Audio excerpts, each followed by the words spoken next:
Today we are going to talk about blind love and healthy love. Blind love could also be regarded as immature, childish, unconscious love, and healthy love could be regarded as mature, aware, and of course healthy love. While I talk, you are very welcome to share anything you like to share, ask questions, so that then we can start having a live conversation between us, okay? In the meantime, I'll tell you what is blind love, why we love unconsciously, blindly, and what is healthy love. To go straight to the point, we can define blind love as being an unconscious, childish, unaware love. Is that love that doesn't really see the other person, but only sees ideas and beliefs, and doesn't question these ideas and beliefs, just like a little child would do. But a little child would do that, meaning he loves unconsciously, because a little child believes that loving someone means to do what they do and to think what they think. This is because a little child, although it doesn't reason yet, is very well aware. He can feel that it's important for his survival to believe what his family believes and to act as they do, because he has a very, very strong need of belonging. He needs to belong to the family, and he knows intuitively that the risk of going against what the family expects from him or her could mean to not be recognized, not to be loved, and ultimately to be expelled by the family. So doesn't really question these beliefs, doesn't really question what the parents do. He loves blindly. He loves unconditionally, without condition. Healthy love, it's the love that is aware of three very fundamental and basic concepts. Healthy love is based on inclusion, is based on acceptance, respect, meaning non-judgment, and it's based on equal exchange, it's based on balance. And in fact, these three pillars of love, they are also called systemic orders, or the orders of love. The one of inclusion, of belonging, meaning somebody that really loves, an adult, he includes everyone that is in his or her life. It doesn't exclude anybody. Even if there are people that him or her doesn't like, it doesn't exclude them from their life. It still gives them a place in his or her heart. It doesn't mean that he may spend lots of time with them and that he has to see things in the way that others see things, but it doesn't exclude them. A mature love, it includes everyone and everything. The second pillar of love, the second order of love, it's respect. It's respect of others, respect of hierarchy in the family system. In other words, it respects that mother and father are coming before us. And we are grateful to them. We respect them for who they are, how they are, without judging them. And we recognize that they have given us life. Real mature love, respect, which means doesn't judge. Anytime there is judgment involved, love is not there.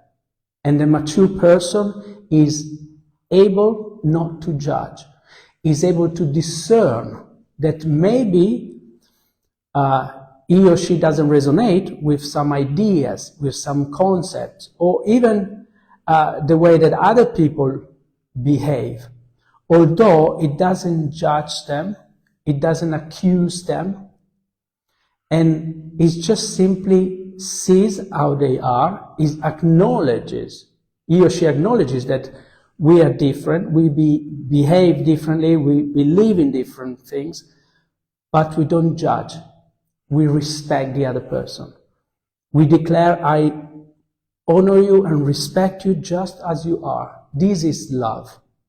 Love means respecting, which means not judging. And then the third pillar of love is the one of balance, of balance between giving and taking. It means being aware of how much we can give, and we give because we feel like giving from our heart, from our soul, not from a sense of duty. And we receive with gratefulness. And we receive and we take as much as we truly need. We're not greedy of love. We're not greedy of material things. We're not greedy for things just because we believe we may need them. But we are attuned with ourselves, with our essence, and whatever we need is because we truly organically need that. And we're grateful for what we receive, and in exchange, because it comes from organic gratitude, we give back because we have received. This is healthy love. But let's talk more about blind love, and let's see what we can do to get from loving blindly to loving healthily. Although it doesn't seem like that for everyone, human beings are very, very loving, just like animals are. We are as much loving as a dog is, or a cat, or any other animals. You see, we all know that the love of a dog is unconditional, right? The dog would do anything for his owner. But you know what? It is exactly the same for us human beings. It is exactly the same. You know why people suffer, and you know why people even kill. It's because they love. It is all out of love. The only energy, the only force in the universe that moves anyone to do anything, it's love. But like I said before, this energy, this love, can be utilized in a healthy, mature way, or in an unhealthy, childish, immature way. And unfortunately, most of the people on the planet still today are loving blindly. meaning they are not attuned to who they truly are and to how they truly feel, and so they cannot truly hear, see, and connect with anyone else outside from themselves. They are actually loving and attached to ideas, to concepts, to the mental conditioning that they have acquired from their family system. And this is all because of what they are called hidden loyalties. These hidden loyalties, these hidden pacts, are of course unconscious, so we are not aware of these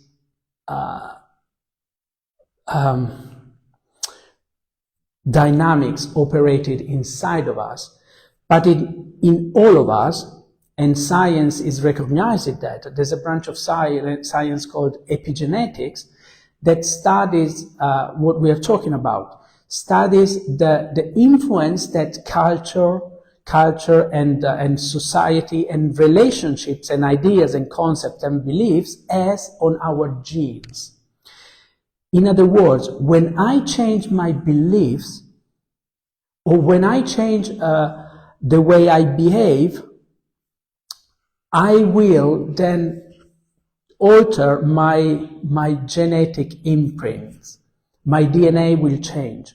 So, even when I have children, my children, of course, will inherently, automatically acquire all my beliefs, all my history in a way. That's why we know nowadays that each person is 50% father and 50% mother. It's almost like a computer program that has been generated by two different software, and it contains in herself, these two different softwares. So we are literally the product of our parents and of all our ancestors. And according to how they behaved in their life and what they believed, and also what influences our life very much is the traumas that they experienced, we are born with all this luggage, all this information inside of ourselves. And because we all have a strong basic need of belonging, meaning of wanting to be part of our family, of our group, and this is because nowadays it's different. That's why it's important nowadays to consider all this information, because we can break free much more easily than a long time ago. Because in the past, to be excluded from a group of people, or let's say from our family, would have meant to go out in the wild where maybe there were beasts that we have to defend ourselves from. Or maybe because we weren't with other people, we couldn't really gain the food that we needed, because we were on our own. We had to hunt for food and so on. In other words, life was very, very difficult and dangerous. So that's also why in our brain, in our reptilian brain, which is the more the oldest part of the brain, we still have this memory of needing to be part of a group because of our safety. And that's why even adults nowadays, they find it difficult to acknowledge that they have got a different point of view, that their families, of their group of friends, or whatever group they belong to. Because they are afraid that if they leave the group, because of course a group is based on certain rules, of certain ideas and beliefs, and to go against the expectations of the group, the rules of the group, it could mean to be expelled. And like we have seen in the past, to be expelled from a group, from a system, could mean not surviving. Nowadays, that is really not a worry anymore. That's not a problem anymore. But something that it's still operating now, it's the fear for a small child to go against what parents expect from him or her. So that's why even nowadays we all are conditioned by this blind love. In other words, a little child, even though can't really think and reason like an adult, instinctively knows that he cannot really go against what mom and or dad are asking of him or her. Because to do that, of course it depends the parents that the child has, but they could really get angry, harm the child, or not taking care of the child anymore. And the child knows that he needs his parents for his survival. You see, we are the most fragile species on Earth for a long time, meaning many other animals, after they've been given life, as soon as they stand up, some animals, they are almost independent. For us, it's not like that. Even cats or dogs, they after a few months, they can leave the family. They can be taken off the family. For a human being, that's not the way. We need our parents for many, many, many years. We need to be taken care of. And so that's why we are very loyal to our parents. We are very loyal to our system. And this love, even though from an outsider may not look like love, we demonstrate it by mimicking our parents, meaning we may be never express directly or even physically love for our mother or father. But if mom and dad were, let's say, people that they didn't really have high moral values, or let's say there were people that they didn't have respect for other people, we may, well, just like them, maybe even while we hate them, we may express the same hate for other people, for society. We may not have moral values just like them, or we could do the opposite. But again, this is out of blind love and it's not a conscious choice. We could actually do the opposite. We could be very respectful of others. We could be, because we want to repair the way that our parents behave.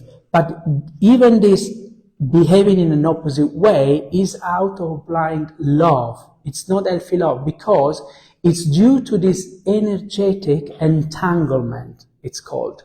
This energetic entanglement that keeps us tied to our family system.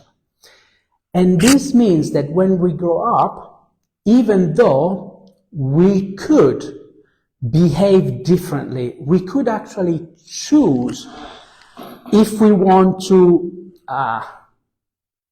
embrace the same moral value of our parents or do the opposite, we could choose. But until and unless we realize that what is driving us, it's not our heartfelt feeling, it's not what our essence, our soul, it's inspiring us to do, we act out of blind love. It's our mind driving our life. Thank you, Aliyah. Yes, exactly. We need, if we want to grow and become adult, we need to break the cycle.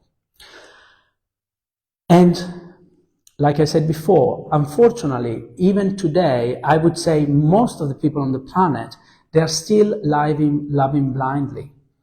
The huge example or demonstration of this is the fact that we still go to war in the name of peace. That is totally, completely paradoxical. It doesn't make sense. It's as if I'm gonna put my finger in my eye because I want to improve my eyesight. I cannot use violence in the name of peace. But people that they actually believe that this is the way to get peace, my opinion, by the way, I'm not saying that this is it, I'm just saying that this is my opinion, far from saying that this is the truth. Who believes so is somebody that is not mature yet, doesn't really know what true love is, and is simply following a belief system that is based on conflict. It's based on duality.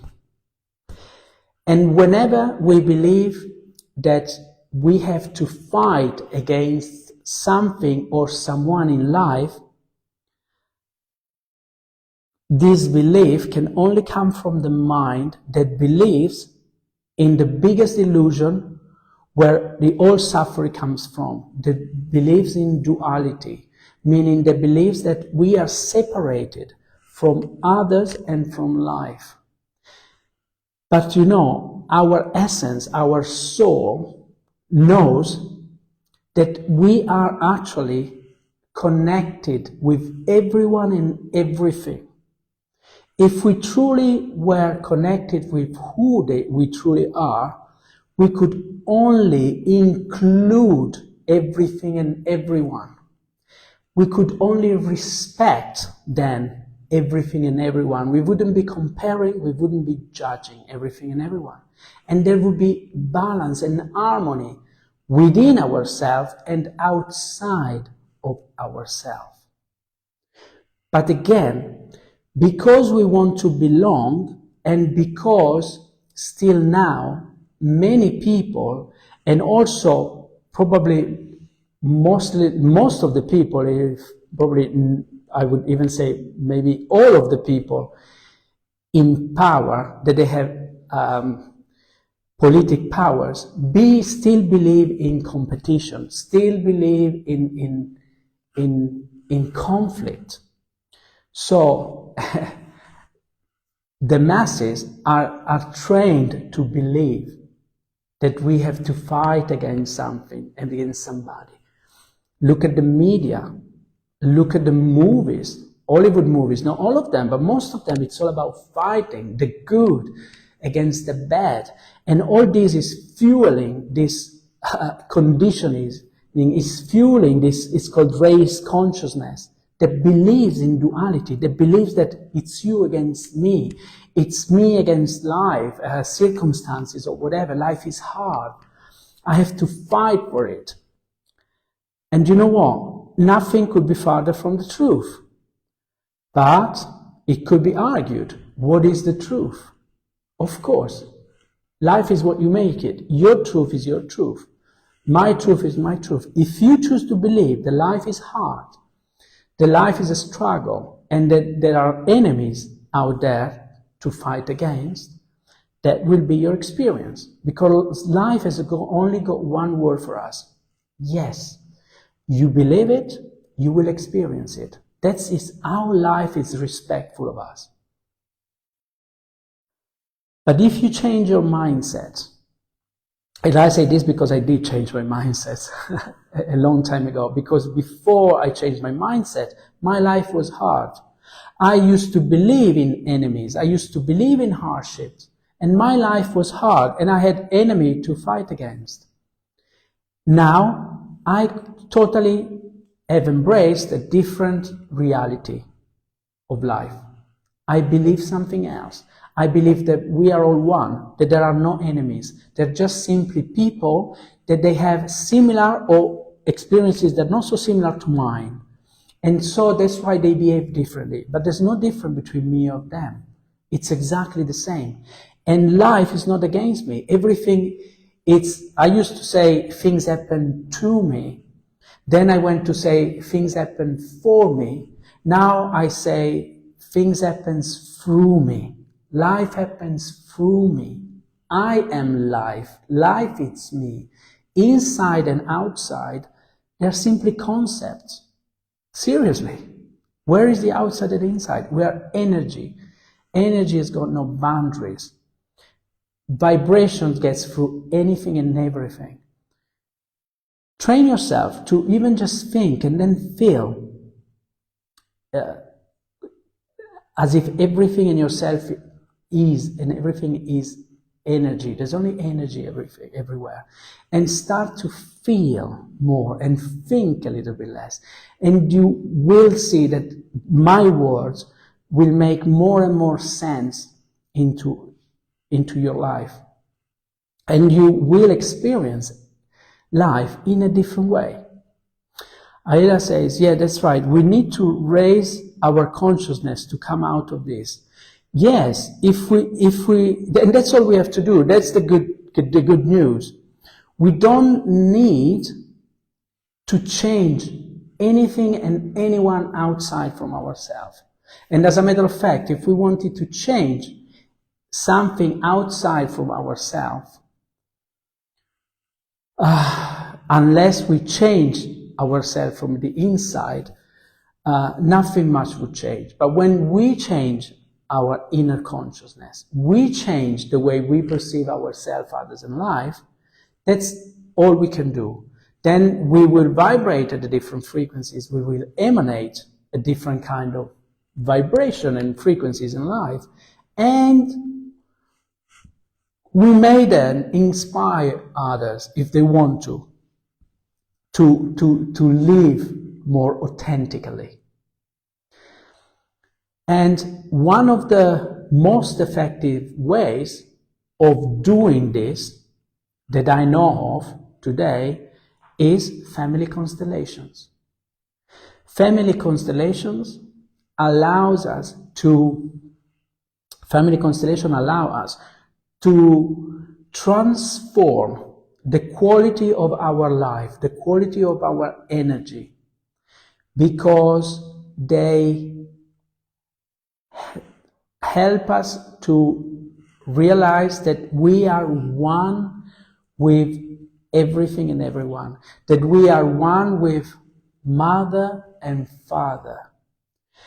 And when we can look at, and I invite you to do that, imagine you have your father in front of you and tell him, I am grateful for the life you gave me. I honor you and respect you, and I love you just the way you are. I love you just as you are, and I take you into my heart. And then see how you feel. And then do the same, imagining you're in front of your mother. Tell her, dear mother, I am grateful to you for the life you gave me. You are the perfect mother for me. I love you just as you are, and I take you into my heart. And see how you feel. If you feel resistance or some kind of friction or not a positive emotion, that's okay, that's fine, that's absolutely fine. That simply means that there are maybe some experiences you haven't really elaborated, you haven't really understood deeply. Just one simple thing, that your parents, like everyone on this planet, and you included, me included, they did, and they're still doing, if they're still alive, the best they could with the knowledge they had. This simple truth, when really grasped, allows us to drop instantly all judgments and resentment. Why? Because we understand that it's not personal. You know what? Nothing in life is personal. But the ego, me, wants to have the center stage and thinks the mother and father hated us and they were so nasty against us, like anybody else maybe outside of the family. But that's not true. If we truly look at their past, if we truly look at how mother and father were educated and the experiences they had when they were little children, we may well see that maybe they didn't get the affection, the love, the recognition that we would have wanted from them. So if they didn't get it, of course they couldn't give it to us. It is as simple as that. We can only give what we have received. Unless, of course, we decide to change and we start working on ourselves. And some people do, but not everybody does. And then, yes, then you can work on yourself and realize that you are actually the generator of love. You don't need love from other people. But unless you choose to do this inner work, you won't be able to give what you haven't received. You see? And also, we know now that some people, maybe even if they had loving parents, they may still believe in dysfunctional ways. Because due to the energetic entanglement that I was telling you before, and due to this blind love towards our family system, maybe some people actually are living the destiny of even an ancestor that lived, maybe a grandfather or a grandmother lived a very traumatic experience. And if that traumatic experience wasn't elaborated, meaning wasn't worked through, the energy wasn't dispelled, it stays in the family system. And someone, even generations afterwards, will feel that trauma and will feel just as distraught as the grandfather or grandmother was, because the energy stays in the system. And this is actually something very, very common, more than in other animal species, with us human beings. Because imagine this, have you ever seen like an animal, cats, even dogs do that, but any kind, and lots of like savage animals, they do that. Imagine, have you ever seen an animal when he's shocked, or when he's afraid, or when something happened to him, to it, and you see afterwards that the whole body goes, they shake. It's almost as if they dispel the energy. They let it go, literally, of this energy, right? They're in shock, and then they dispel it. Well, for us human beings, it doesn't work that way. And I truly don't know, and I don't know if it's because we are being conditioned to not express all of emotions, but we keep it trapped. We even when we freeze, whatever, it's not that afterwards we go like, it would be good if we did, and we let it out, but we don't. So the energy of the traumas stays stored in the body.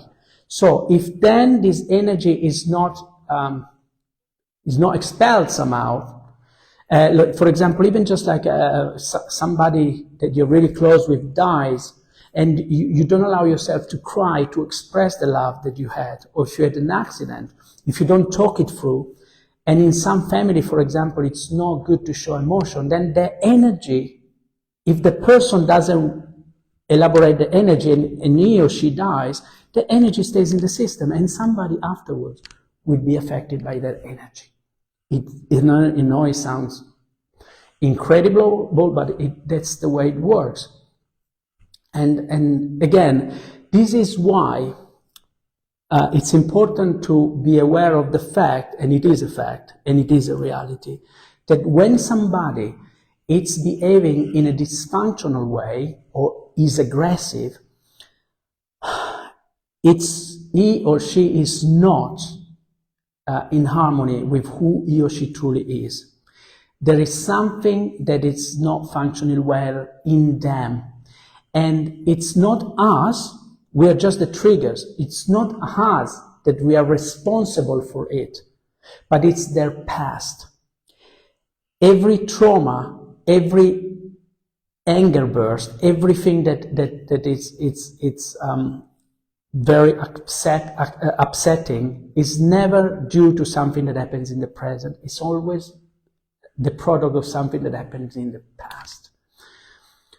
This, again, it's important because it's never us that can make somebody feel angry or, as a matter of fact, or feeling happy. And when we truly understand that and we look inside ourselves, we can see the same. It's never anyone else or a situation that makes you or me feeling angry or upset, or for that matter, even happy. It's something that happened in the past. And that person or that event is a trigger for a memory, and the emotion comes up. Because when we work through of our traumas, and when we have worked through our traumas, and when we get to a place where we are truly present, we then realize that no one and no situation can really make you feel angry. They can make you feel sad, maybe, yes, but not angry. And even that superficial happiness, it's not due to something that happens. In other words, true stability, inner harmony, joyfulness, and peace, they are within us, and we are it. It's not because of something else. But I want to read what Chris has written, and then we keep talking. You see, I like to connect with what you write more than talk myself. Chris says, when a young person finds it difficult to leave the family environment, what can be done to help him, her? Don't laugh, we already spoke about this. Okay, I'm not laughing. But I want to, okay, I'll read it again. When a young person finds it difficult, okay, to leave the family environment, what can be done to help him, her? Well,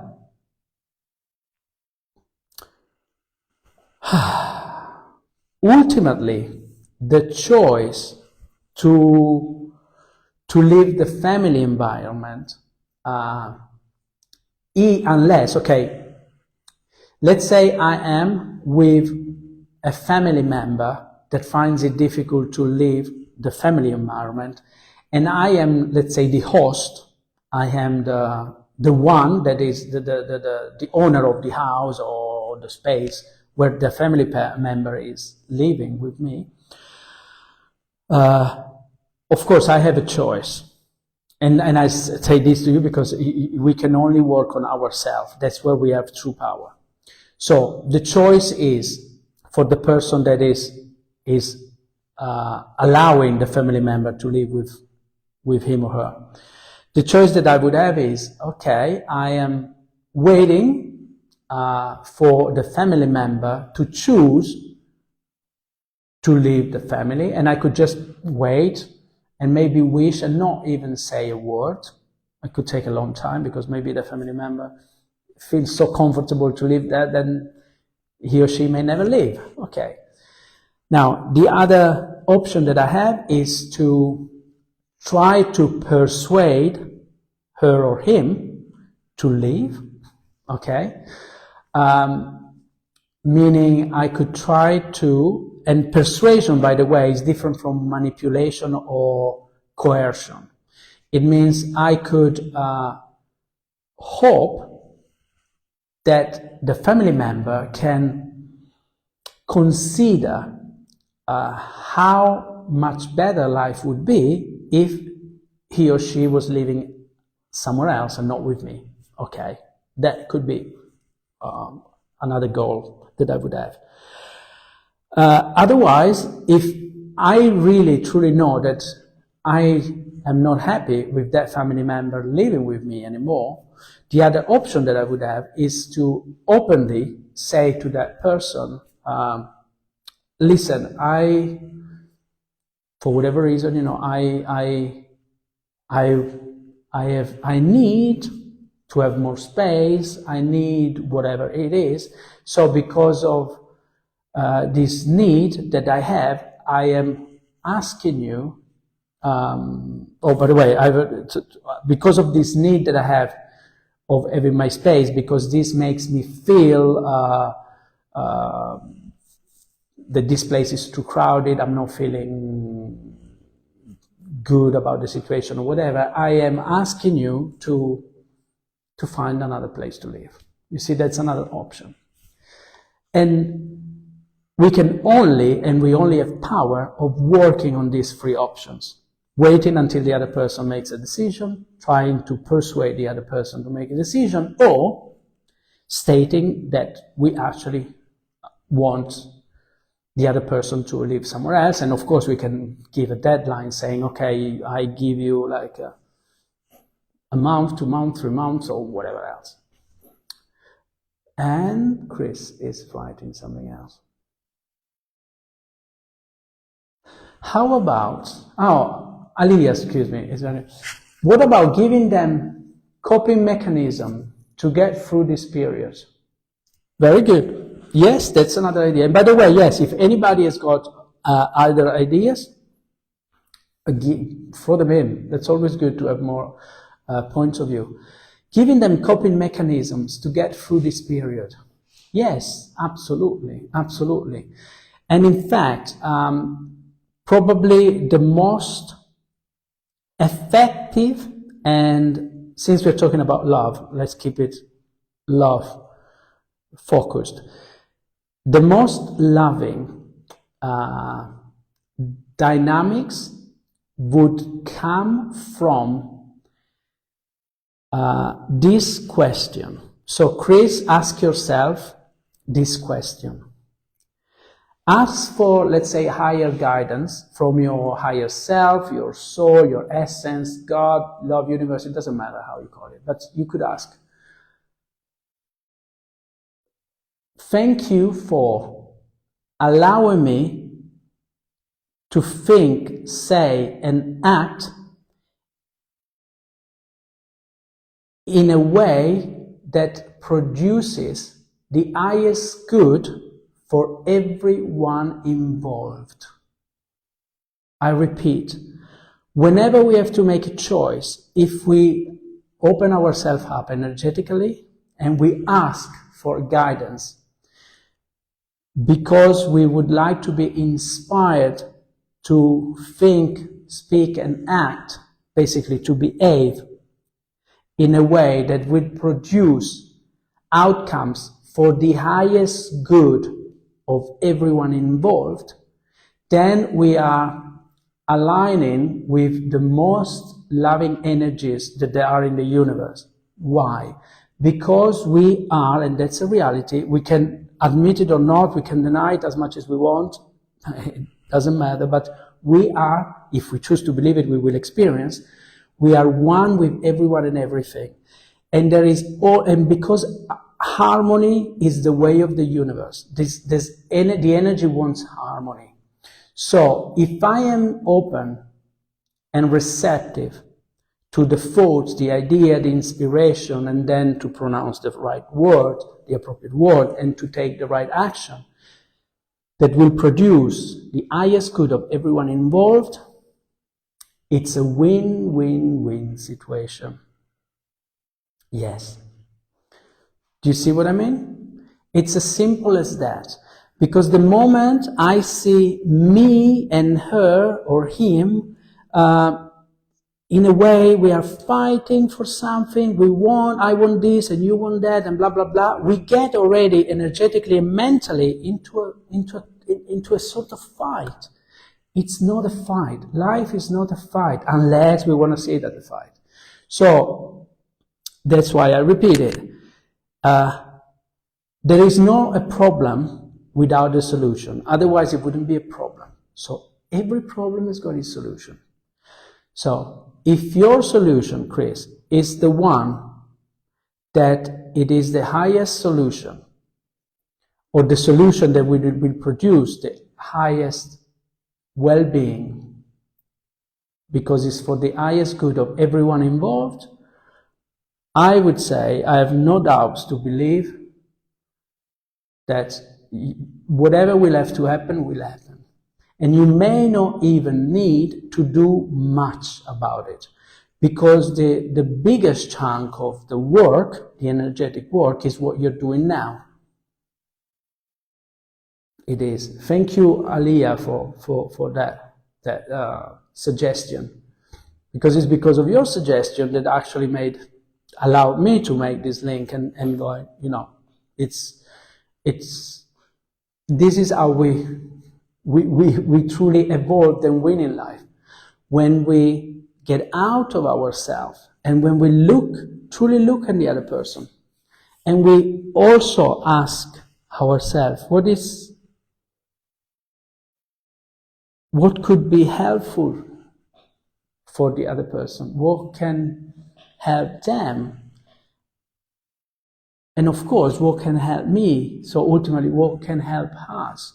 And there is always something that will help us, because we are all here to grow together.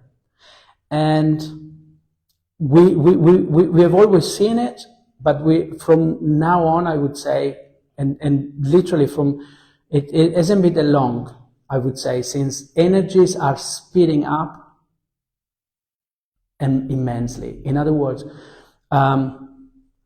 consciousness is moving faster and faster and faster and faster and faster and faster. And the more we are clinging to old beliefs, to hidden loyalties, the one we were talking before, the more we love blindly without taking into consideration that we are all one, that we can respect and include others, and there can be harmony between us, the more we will feel friction in our life, and the more we will feel the aftermaths of this, let's say, wrong thinking. And I call it wrong thinking because all suffering ultimately springs from wrong thinking. If we were able to be totally present, to transcend attachment and thoughts and ideas, we would be able to be in the flow. We would be able to connect to who we truly are, to our essence. And that would allow us to connect to the essence of others, or to the essence of a situation from which, even though before we would have maybe regarded and judged it as being something tragic, from a soul standpoint, we know that there's a lesson in it. We could feel and see and be gifted from literally the gift, the hidden gift. Every time I'm faced with a challenging situation nowadays, what I would used to call a problem, when I remember all that we are talking about, I ask myself, I cannot wait to see what's good is coming out of this. What is the hidden gift? And that changes my attitude. That allows me energetically to move on and to be relaxed, first of all, to be more patient, and to literally get more awareness from it. And normally the problem changes, it transforms. Maybe the situation is the same, but I'm feeling at ease with it. So the biggest part of the work, you're doing it, Chris, by recognizing that it's not you against her. It's not a situation that would suit you and or her. There is a situation which is ideal for both of you. There is a situation which is for the highest good of both of you. And at this time, since it was like this, it's probably because the situation for the highest good of both of you was the situation as it was. Do you see what I mean? Whenever we can, without doing anything to change a situation, if we can change the way we feel inwardly about the situation, and when we can go from feeling frustration to feeling more peace, to feeling more at ease with things just as they are, things then most probably shift magically, and sometimes really fastly. You're like, what? I couldn't believe that. I never imagined that this could be possible. Why? Because what we resist persists and gets stronger. In other words, if I put my hand against something, and let's say this hand is coming here, I put my hands against it, it's, I have to use lots of force, and then I get tired. But these hands, because I'm using force, it automatically uses more forces than this hand. So it's like it becomes a fight. If I leave the resistance out, these hands either never really actually move, or if it moves, it just goes like this, but it completes its movement, and then everything shifts, and I haven't done a thing, because I literally wasn't against anything or for anything. I was just merely observing and being neutral, meaning I wasn't in judgment. I was not judging the situation. I was not just looking at it. But yes, I hope you got some either a different perspective or some kind of insights. But yes, what you can do the most is using whatever strategies you can use. Change your inner attitude. Play with it. Change your mental inner position about the situation. And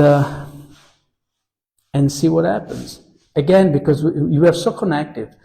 Every time I change my attitude about something, a situation, or definitely someone, that someone or that person or the people connected with the situation will feel the shift, will feel that energetically something shifted. So if a situation has been in a certain way for a long time, the most effective thing we can do is to change our energy regarding it.